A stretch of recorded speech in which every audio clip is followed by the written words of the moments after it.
what's up, fellas? Well, the garage renovation project is officially underway. So I've mentioned this a couple of times in past videos, but we're finally getting started.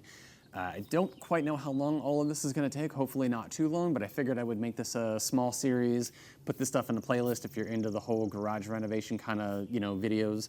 I was going to try to do one video, like one end-to-end, but since we're doing a wall-mounted pressure washer setup and maybe some of the raised deck flooring, thought it'd be better to break it up into pieces. So I'm going to grab the camera, let's do a little walkabout and kind of do like a before where the garage is, what we're going to be doing in here.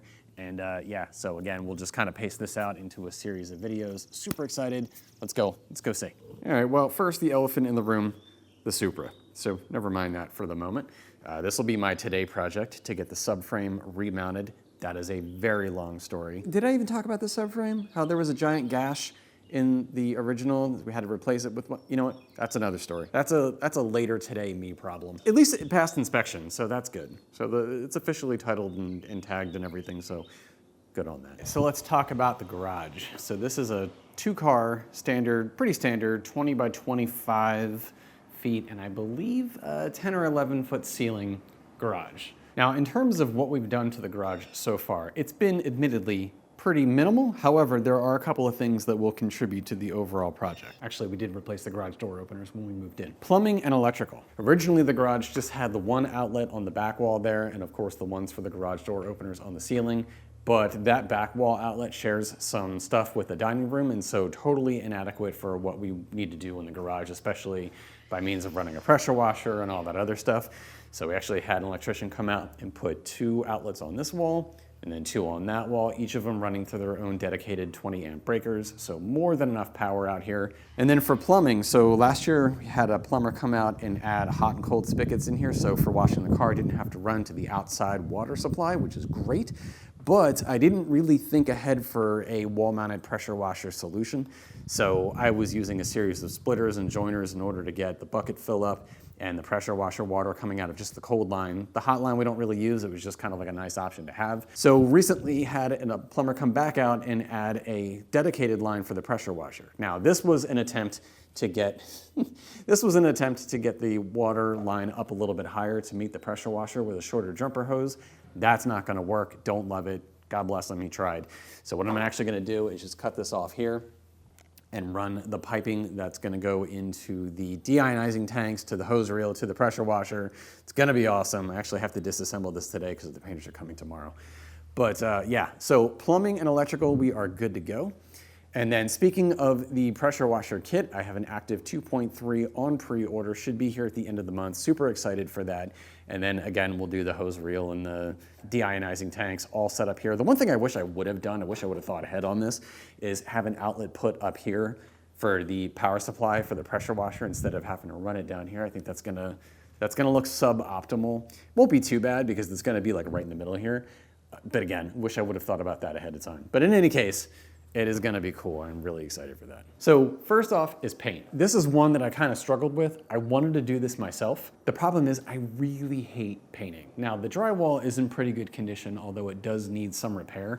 But yeah, I can't stand painting. I've painted my fair share of rooms in this house and our old house, hate it. But we found some painters that do really good work. They have a really good price. And they're also actually doing our sunroom in the house, which I have to take a time out to show you this real quick before we get back to the garage paint. So this is the sunroom, and this again from the previous owners that has been like this ever since we moved in. Used to be their kids' playroom, and they had this little mural painted, which is kind of cool. I almost hate to cover it up, but it's been years. It's time to let it go, but it is kind of cool. So yeah, that goes all the way up there to the second story, and man, I am not dealing with that. Fortunately, the painters are gonna, oh, by the way, splatter from the spray paint from doing the painted caps. That was a lot of fun. So anyway, the painters are gonna do both rooms. Great price on that, so I couldn't pass that up and save me the aggravation from painting this myself. Now, in terms of colors, I think we're gonna go with just white ceilings and light gray walls. I know that's kind of basic, but I really do like that clean garage look. I entertained the idea of doing the black ceiling, but I just feel like the white is cleaner. It does look cool, but yeah, again, we're going kind of basic on this. As for the exact color gray, I might rip off Obsessed Garage and do the Harbor Gray, but it's gonna be a light, warm gray, and you know, I think I'm a sucker for that clean garage look. As for the flooring, I think we're gonna do the Race Deck Free Flow tiles, right? So if you're watching this, you've probably seen a million garages with the tiles in it, either the Race Deck or the Swiss Tracks or whatever. I consider the epoxy flooring, but one, I kind of don't like the way that looks. And I don't know, I hate that sort of flake look and everything like that. But most of all, I hate the way it sounds. I hate the way it sounds when you drive in on it.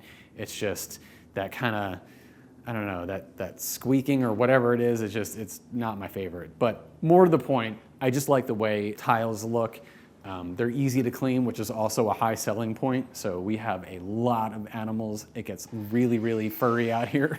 You just track in hair and everything like that, and yeah, so cleaning them be a lot easier, and it just looks cool. I love the way it looks. So yeah, flooring I'm pretty sure is going to be the Race Deck tiles. Haven't quite decided or finalized the colors and the pattern. Do I do the checkerboard? Do the checkerboard with a boxy outline for the cars? Not 100% sure, but 99% positive we're going to go with the Race Deck flooring. Next up, the lighting. So as you can see, we're not working with great lighting, and in fact, when filming out here, it is kind of difficult. I'm usually setting up additional lighting just because, you know, even though these LED plug-in fan lights are pretty bright, and they, you know, do a good enough job when you're out here, it doesn't make for great lighting for anything else. I did consider the hex lighting. I know that's kind of, here's the thing. I think the hexagon lighting in the ceiling looks cool. Funny enough, I hate the way it reflects on the car. I know that's supposed to be like the big allure about it, but I really don't like the way that it reflects on the car. I just think it's distracting. It just looks kind of, I don't know. I don't know how to describe it. I just don't like the way that it looks. If you have the black ceiling with the hexagon lighting, I think that is a really cool look. But since we're probably doing the white ceiling, and again, I hate the reflection, instead, I got the Barina lighting that you've probably seen a million times from Amazon. So I have 12 4-foot tubes.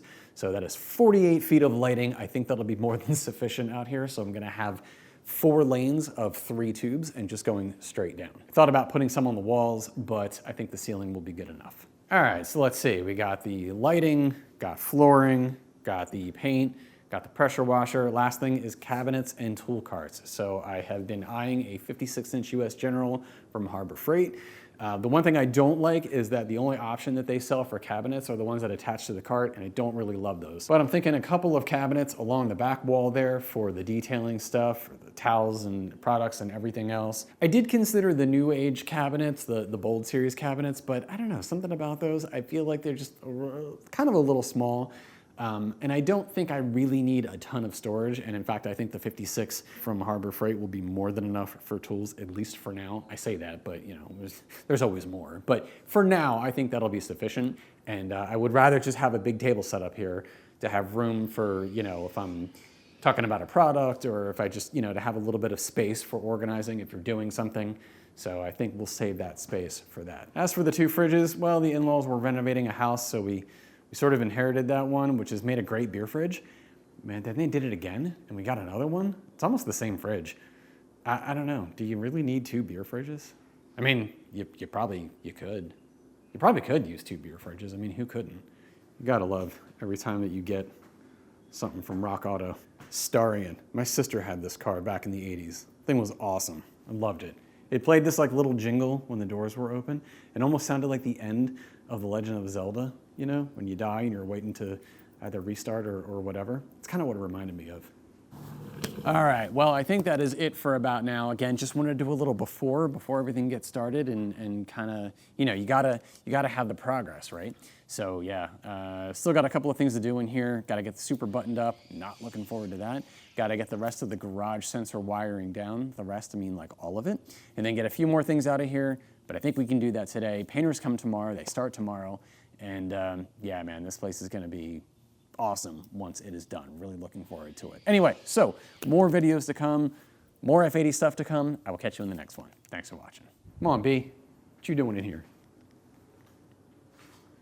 Get away from Supra. You don't want to go in there, dude? Oh, don't go in there. There's bad stuff in there. Carpenter bees, man. They're harmless, but they are a nuisance.